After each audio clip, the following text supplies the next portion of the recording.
안녕하세요. 오늘도 사연 살롱을 찾아주셔서 감사합니다. 저는 30대 초보맘이에요.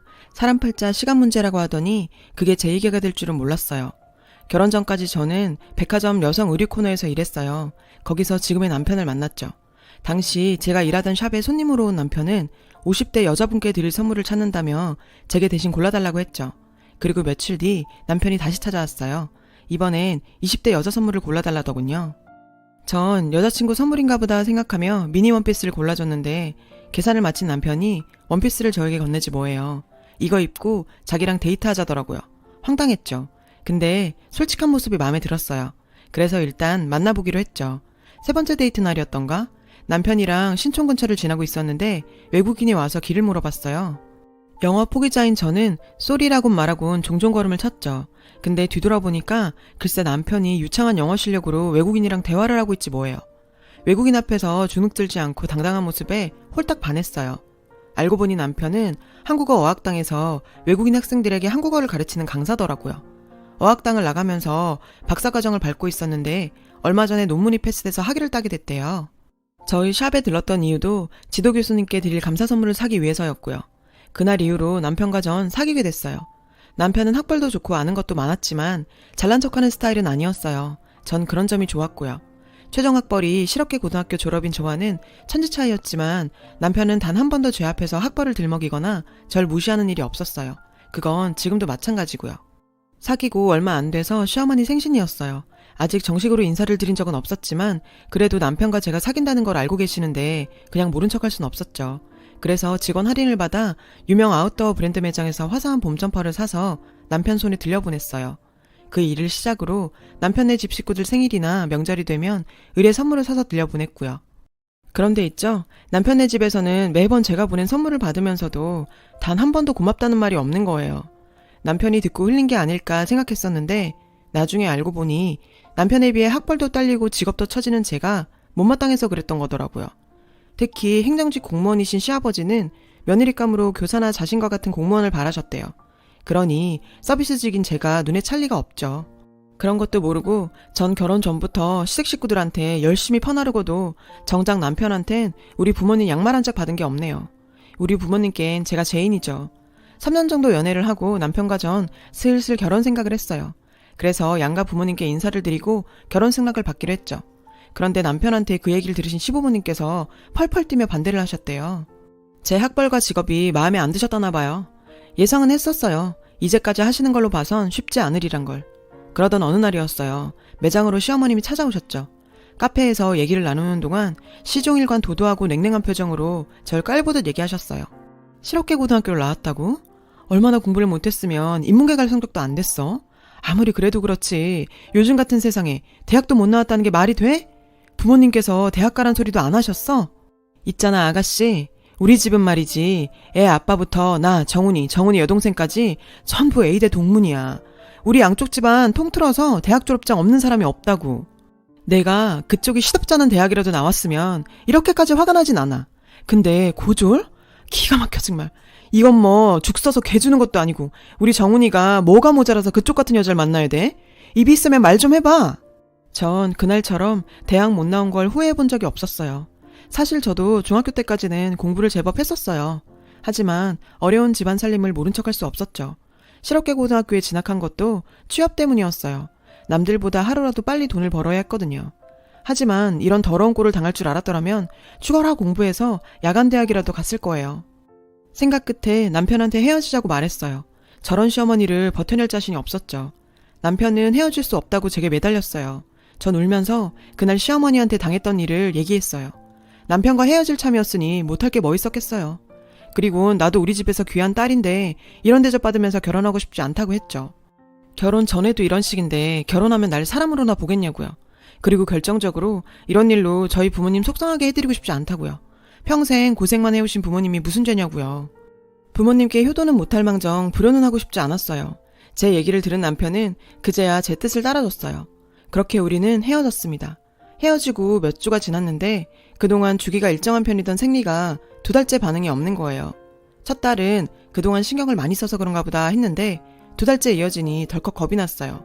그래서 테스터기를 사다가 검사를 했습니다. 2줄이 나오더라고요. 임신이었죠. 병원에 가보니 10주 차라고 했어요. 막막했어요. 어떻게 해야 할지 몰라서 병원 로비에 한참을 앉아 있었어요. 수술을 해야 하나, 남편한테 알려야 하나, 머릿속이 복잡했어요. 수술을 하면 다음날 바로 출근할 수 있을까? 중절 수술을 했다가 나중에 임신을 못하게 되면 어쩌지? 짧은 시간 동안 5만 가지 생각을 다 했어요. 그러다 할 수 없이 남편한테 전화를 걸었죠. 제 얘기를 들은 남편은 차라리 잘 됐다며 결혼을 강행하자고 하더군요. 전 시어머니께 책 잡힐 일만 하나 더 는 셈이었죠. 그래도 당시엔 모른 척 않고 기뻐하며 결혼하자고 말해준 남편이 너무 고마워서 이런 남편이 곁에 있으니 시집살이도 이겨낼 수 있을 것 같았어요. 그랬는데 어머 세상에, 어떻게 몸뚱이를 함부로 굴렸길래 결혼도 안 한 처녀가 임신을 해? 솔직히 말해, 우리 애 발목 잡으려고 일부러 애 가진 거지. 그게 우리 오빠애라는 보장이 어딨어. 막말로 딴 남자랑 사이에서 생긴 건지 알게 뭐야. 저기요, 그 애 정말 우리 오빠애 맞아요? 매장으로 시어머니와 시누이가 쌍으로 찾아와선 제 속을 뒤집어놨어요. 저를 세상에 둘 다 없는 막 굴려먹은 여자 취급하면서요. 지금도 그때 일만 생각하면 주먹이 바들바들 떨려요. 생각 같아선 애는 내 힘으로 혼자 키울 테니까 둘 다 꺼지라고 말하고 싶었죠. 하지만 그럴 용기가 안 났어요. 미혼모로 산다는 게 쉬운 일은 아니니까요. 게다가 애는 또 무슨 죄예요. 그래서 전 그 수모를 감당하기로 했어요. 시어머니와 시누이는 그 후로도 몇 번을 더 찾아와 절 괴롭혔지만 제가 거기에 휘말리지 않자 지쳤는지 더 이상 오지 않더라고요. 결국 양가 부모님들은 부랴부랴 상견례 자리를 마련했고 말도 많고 탈도 많았지만 결국 우리는 결혼할 수 있었죠. 그런데 문제가 생겼어요. 남편은 신혼집 마련에 부모님께 도움을 좀 받으려 했던 모양인데 잘 안 됐나 봐요. 자기야, 사실은 내가 모아둔 돈이 얼마 안 돼서 우리 집에 들어가 살아야 할 것 같아. 미안하지만 몇 년만 참아주라. 응? 하긴 어학당 강사 생활에서 번 돈은 석사에 박사까지 버는 족족 꼬라박았을 텐데 돈이 어딨겠어요. 저라도 돈이 있으면 모를까. 할 수 없이 전세 보증금이라도 모을 때까지 시집살이를 하기로 했죠. 신혼여행에서 돌아와 시집에 처음 발을 들이던 그날 저는 알았어요. 여긴 내가 있을 곳이 아니란 걸 말이죠. 절 눈에 가시로 생각하는 시어머니와 시누이 때문만은 아니에요. 결혼 전엔 그 두 사람만 잘 피하면 될 줄 알았어요. 그런데 막상 결혼해보니 복병은 따로 있었어요. 시아버지였죠. 3급 행정직 공무원이신 시아버지는 보수적이고 권위적이신 분이었어요. 안 그래도 며느리감으로 절 탐탁치 않아 하셨던 시아버지는 저와 눈도 마주치지 않으셨어요. 저를 부르실 때도 며느리나 새아가라고 불러주신 적이 없고요. 늘 어머님이나 아가씨, 남편을 통해 걔, 그애라고 부르셨죠. 그렇다고 대놓고 구박하신 것도 아니에요. 그냥 전 아버님 앞에선 투명인간이었어요. 결혼해서 보니 시누이는 시아버지 강요에 못 이겨 공무원 시험 준비를 하고 있더라고요. 그게 벌써 7년째래요. 아가씨는 딱 봐도 놀기 좋아하는 날라리 스타일이지 공무원 타입은 절대 아닌데 아버지 등살에 팔자에 없는 공부를 하려니 될 리가 없죠. 딱 보니 아버지 눈 속여 용돈 받아가며 공시생으로 살다가 때 되면 시집이나 갈 요량인 것 같았어요. 시어머니는 그런 딸의 속셈을 알면서도 눈 감아주는 것 같았고요. 전 임신 5개월을 넘어서자 부쩍 배가 나오기 시작했어요. 직장에 폐를 끼치는 것 같아 하는 수 없이 퇴사를 했어요. 일을 그만두자 시어머니는 기다렸다는 듯 절 도우미 부리듯 하셨어요. 작정한 듯 그동안 번거로워서 손 안 대고 있던 일들을 바리바리 꺼내선 제 앞에 내미셨죠. 임산부가 너무 몸을 안 움직여도 애 낳을 때 힘들다나요? 임신 7개월이 넘어서자 부쩍 몸이 무겁고 빈혈이 심해졌어요. 그러던 어느 날이었어요. 시누이가 전단지 한 장을 내밀더라고요. 마트 전단지였어요. 여기 사람 구하는 거 알아요? 집에서도 가깝고 파트타임도 가능하대요. 빤빤히 놀지 말고 여기라도 나가봐요. 언니가 학벌이 있기래 기술이 있기래 이런 거라도 해야지. 글쎄 저더러 일을 나가라는 거예요. 배 나온 만삭 임산부한테요. 자긴 이날 이때까지 제 손으로 10원짜리 한 장 벌어본 적 없으면서요. 근데 시어머님은 한술 더 뜨더라고요. 그럼 집안일은? 얘 나가면 집안일은 누가 해? 그러지 말고 집에서 하는 일 찾아봐라. 요즘 재택근무도 많이들 하던데. 그날 이후로 시누이랑 시어머니는 절 볼 때마다 취직 타령을 해댔어요. 생각 같아선 당장이라도 일하러 나가고 싶은 심정이었죠. 근데 제가 하는 일은 직업 특성상 사이즈가 크면 직원 채용을 안 해주거든요. 55 사이즈가 마지노선인데 지금 제 사이즈는 77이라서 이 상태로는 받아주는 데가 없을 게 뻔했죠. 남편은 제가 이런 고민을 하는지도 모르고 이번 참에 일 그만두고 태교에 힘쓰라더군요. 호랑이 속을에 절 던져놓곤 속편한 소리를 하는데 하마터면 울음이 터질 뻔했어요. 그러던 어느 날이었어요. 남편은 어학당에서 학생들을 데리고 안동으로 답사를 간다며 아침 일찍 집을 나섰죠. 그날따라 몸이 무겁고 빈혈이 심했던 전 침대 위에서 한참을 내려오지 못했어요. 그때 시어머니께서 방으로 들어오시더니 저녁 때 아버님 손님 오실 거니까 음식 준비하기 시장 좀 봐오라시는 거예요. 전 오늘따라 몸이 무거워서 시장 보는 건 힘들 것 같다고 말씀드렸죠. 그랬더니 주방에서 그 소리를 들은 아가씨가 득달같이 달려와선 자기 엄마한테 말대꾸했다고 저한테 욕을 퍼붓지 뭐예요. 전 배를 감싸지고 애 들으니까 말씀 가려 하시라고 했어요. 그랬더니 가짜는 게 꼴에 임신했다고 엄마 노릇은 하려든다고 제 이마를 툭툭 치는 거예요. 전 반사적으로 그 손을 뿌리쳤죠. 그랬더니 제가 자기를 쳤다며 길길이 날뛰면서 발광을 하는 거예요. 거기에 시어머니까지 합세해서 살다 이제 며느리 시집살이까지 하게 됐다고 신세 한탄까지 하시는데 안 그래도 상태가 안 좋았던 전 호흡곤란을 느끼면서 그대로 혼절했어요. 깨어나 보니 병원이더군요. 희미한 정신 너머로 시어머니와 시누이의 대화가 들렸어요. 오빠한테 뭐라 그러지? 아 미친, 우리가 뭘 했다고 쓰러져. 세게 치지도 않았어. 손가락으로 톡 건드린 거지. 시끄러, 남이 들을라. 그나저나 저녁 때 네 아버지 손님들 오실 텐데 어쩌니? 일할 사람도 없고. 안 되겠다, 넌 여기 있어. 난 가서 도움이라도 불러서 음식 준비 좀 해야겠다. 싫어, 오빠하고 놀 텐데 나보고 독박 쓰라고? 몰라, 나도 갈래. 기가 차더군요. 사람이, 그것도 만삭 며느리가 혼절을 했는데 그 와중에도 자기들 살궁리만 하더라고요. 그때 결심했어요. 정말 이 집을 나가야겠다고 말이에요. 시어머니와 시누이는 제가 깨어난 걸 확인하곤 도망치듯 병원을 빠져나갔어요. 뒤늦게 병원에 도착한 남편은 의사 선생님한테 불려갔어요. 산모가 이 지경이 되도록 뭘 했냐고 하시며 하마터면 애가 잘못될 뻔했다고 그러시더래요. 일단은 영양 섭취를 하면서 심신안정을 취하는 게 최우선이라고요. 남편은 말없이 제 손을 꼭 잡아줬어요. 전 남편을 보자 참았던 서름이 폭발했죠. 그래서 지금까지 있었던 모든 일들을 다 털어놨어요. 제 얘기를 들은 남편은 얼굴이 벌겋게 달아올랐어요. 당장이라도 달려가 시어머니와 시누이한테 한바탕 할기세였죠. 전 말렸어요. 남편이 그렇게 화가 난 모습은 처음이라 겁이 나기도 했고 지금 보냈다간 뭔 일을 저질 것 같았거든요. 그날 이후 남편과 전 분가를 했어요. 가진 돈이 얼마 안 돼서 반지하 단칸방 살이를 시작하게 됐지만 마음만큼은 편했어요. 그리고 얼마 뒤 딸아이가 태어났죠. 하지만 남편도 저도 시집에는 연락을 하지 않았어요. 아이가 태어나고 아무래도 남편 혼자 버리로는 생활이 힘들어서 전 일을 찾아 나섰어요. 다행히도 아이는 친정엄마가 봐주신다고 했죠. 근데 자리가 없더라고요. 그러던 중에 전에 같이 일을 했던 언니를 통해 글로벌셀러에 대한 이야기를 들었어요. 우리나라 사람들이 해외 직구를 하는 것처럼 외국에서도 우리나라 물건을 직구로 구매하는데 수요가 많아서 잘만 하면 꽤 목돈을 벌 수 있다더라고요. 힘들게 뛰어다닐 필요도 없고 집안에서 할 수 있는 일이라서 자기도 애 키우면서 하고 있다고요. 솔깃했어요. 아무래도 외국인들을 상대로 물건을 파는 거라서 문제라면 영어가 문제인데 그거야 남편한테 부탁하면 될 것도 같고 그래서 한번 해보기로 했죠. 무식하면 용감하다고 제가 딱 그 짝이었어요. 일단 이베이랑 아마존에 회원가입을 해서 사람들은 뭘 파는지 시장조사부터 했어요. 자신이 쓰던 사소한 물건부터 어마어마한 가격의 물건까지 천차만별이더라고요. 그중 진짜 웃겼던 건 작동도 안 하는 고물 라디오를 팔겠다고 올린 경우인데요. 더 웃긴 건 근데도 그게 팔리더라고요. 남편이 그러는데 단종된 전자제품일 경우 부품 때문에 망가진 제품도 팔린다고 하더라고요. 그래서 전 일단 저한테 많지만 필요 없는 물건들을 팔기로 결정했어요. 출산을 하고 지인들한테 받은 선물 중에 같은 제품이 여러 개 들어와 처치곤란인 제품과 아직 내 아이가 쓰기엔 너무 큰 제품들 손으로 골라봤어요. 그리고 남편 도움을 받아서 제품 등록을 하고 입질이 오기를 기다렸죠. 첫 달은 7개 올린 것 중에 4개가 팔렸어요.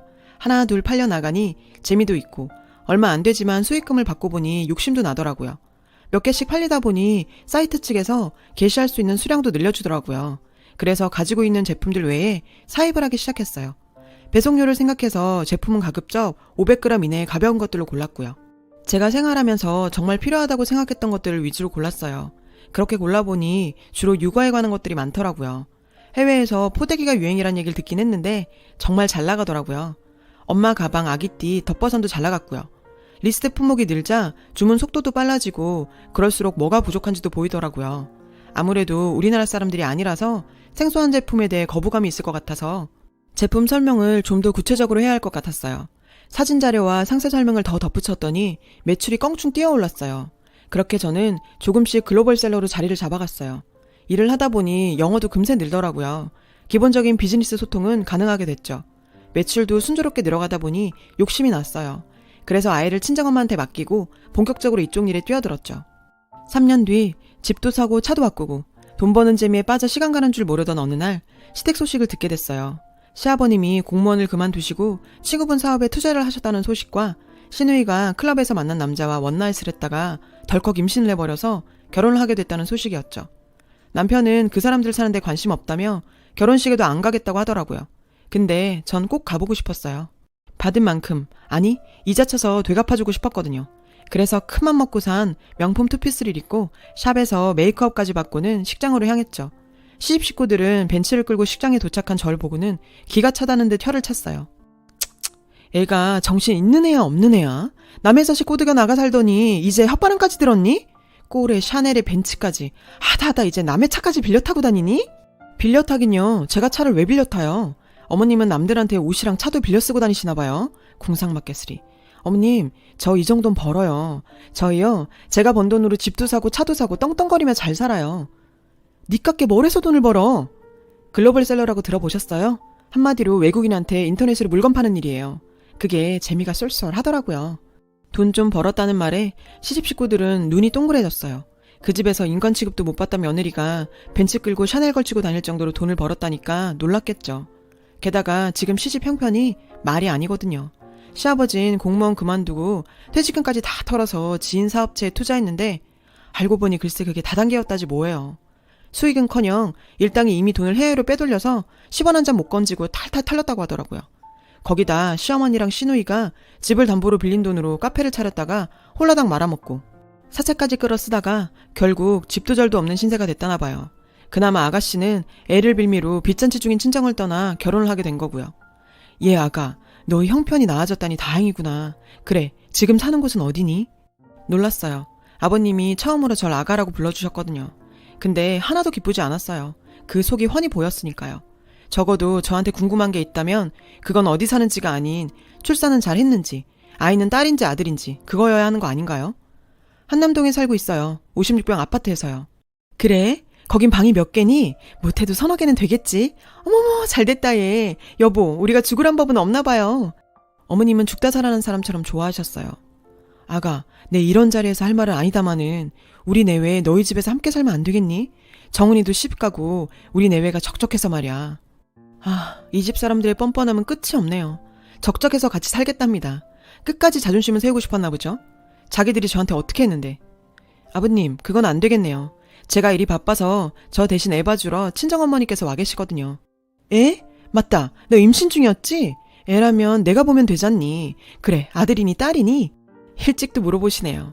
딸이에요. 근데요 전 어머님께 제 딸 못 맡겨요. 어머님이 딸을 어떻게 키웠는지 다 아는데 어떻게 제 딸을 맡겨요. 그럼 아가 우리 내외에 들어가 살 집이라도 하나 구해주면 안 되겠니? 크지 않아도 된다. 두 사람 먹고 살 정도면 돼. 아버님 그걸 왜 제가 해드려야 하죠? 아버님도 저희 살 집 안 해주셨잖아요. 기브앤테이크 모르세요? 제가 아버님께 사람이긴 했어요? 자신들 뜻대로 제가 움직여주질 않자 시어머니는 눈물 작전을 쓰더라고요. 예, 애미가 이렇게 빈다. 우리가 정말 갈 곳이 없어서 그래. 이 결혼 치르는데 있는 돈 없는 돈 탈탈 털었고 이번에 축의금 나오는 걸로 월세 방구해야 할 판이야. 그러니 내가 좀 도와다오. 응? 결국 내외가 저에게 매달려 사정을 했어요. 하지만 제 마음은 꿈쩍도 안 했죠. 너무 사무치게 당해서 그런가 봐요. 그랬더니 엄마 아빠 그만해. 뭐 이런 거한테 구질구질하게 빌고 그래. 자기가 돈 좀 벌었다고 뭐라도 된 줄 아는 모양인데 웃기지 마. 고작 옷가게 점원이라던 주제에. 그게 어때서요? 평생 부모 등골 빼먹으면서 놀고 먹던 만년백수 아가씨보다 나은데요? 뭐요? 언니 미쳤어요? 미칠 뻔했죠. 그런 집구석에서 살면서 안 미친 게 용하죠. 근데요 다른 건 몰라도 그 집에 있으면서 딱 한 가지는 확실히 배웠어요. 가방끈 길다고 인성까지 보장되는 건 아니라는 거요. 어머님 툭하면 학벌 타령하셨죠? 제가 못 배웠다고 당신들 발톱에 낀 때만큼도 생각 안 하셨죠? 근데 보니까 그 학벌 별거 아니더라고요. 저요 요즘 어머님이 그렇게 자랑하시던 애대학 나온 직원들 부리며 살거든요. 직원들 월급 줄 때마다 어머님 생각해요. 그리고 아가씨 뱃속에 애 누구예요? 결혼하려는 남자애 맞아요? 내가 아가씨 성생활을 익히 알다 보니 노파심이 생겨서 말이에요. 괜히 속이고 결혼했다가 나중에 뽀록 나면 그 집에서 쫓겨나는 건 시간 문제잖아요. 이 무식한 년이 어디서 까불고 지랄이야. 엄마 쟤 내쫓아. 당장 내쫓아. 지랄? 좋은 날 어디 한번 머리 풀고 본격적으로 지랄해 볼까요? 저요 그 집에서 눈 감고 귀 막고 산 거 아니거든요. 나 뚜껑 열리면 이 결혼 조용히 안 끝나요. 그리고 끝으로 경고하는데요. 앞으로 저한테 함부로 하지 마세요. 한 번만 더 저한테 예전처럼 다 했다간 아가씨 결혼 생활은커녕 평생 얼굴 못 들고 살게 해줄 테니까요. 제 말 못 믿겠으면 어디 한번 해보세요. 내가 빡 돌면 어떻게 되는지 잘 보게 되실 테니까. 아참, 기왕 왔으니까 밥은 먹고 갈게요. 누구처럼 공짜 좋아하고 그런 사람 아닌 거 아시죠? 이건 밥값이라고 생각하세요. 전 10만원짜리 수표를 시어머니 한복 가슴팍에 찔러주곤 신부 대기실을 나왔어요. 그동안 참았던 울분을 쏟아붓고 나니 정말 시원했죠. 그 후로 시아버지와 시어머니는 남편에게 번갈아 전화를 걸어 돈 좀 빌려달라고 사정을 하셨어요. 하지만 남편은 단호하게 거절을 했죠. 저요, 앞으로 참지 않을 거예요. 저런 사람들한테는 참는 게 미덕이 아니라 참는 게 호구라는 걸 알아버렸거든요. 지금까지 제 사연을 들어주셔서 감사합니다. 여러분, 사연 댓글에 응원과 현명한 조언 부탁드려요. 좋아요와 구독은 저에게 큰 힘이 됩니다. 오늘도 좋은 일 가득하세요.